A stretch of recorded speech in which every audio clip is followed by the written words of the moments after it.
السلام عليكم. وانا سلام على دمان غيرته. انا عبد الرشيد محمد بالله.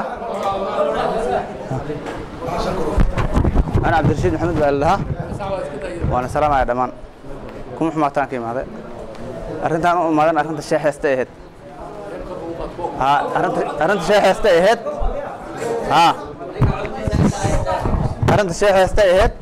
sheexaysta inaan dhiso walaalkay waaye.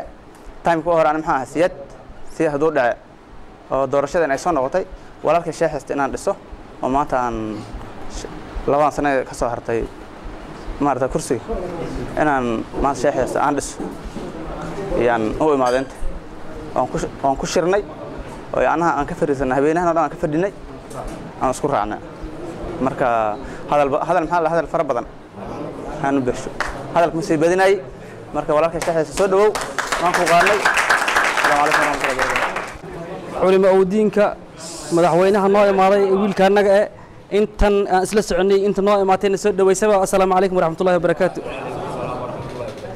hadal horta waxba lama dhaafin intii igu horeysay waa soo dhameysay oo soo gabagabaysay aniga maxamed siyaad aadan cabdillah la yiraahdo oo reer libax loo baana meel oo awliyahan ka hartay waan fadhinaa waxa yeelay 2 sano ee soo gashay waan fadhinay wax noo galo midna la dhashay mid in adeerkaanaga ma jiro caruurtaanada dhaartiisii socodka buugga dhinaca qoraxda ay ka jirtay iskaga dhigaan soo socodkana dhinaca kale iskaga dhigaan marka face baa naloo xiray oo la yiri kan fiirsada kiina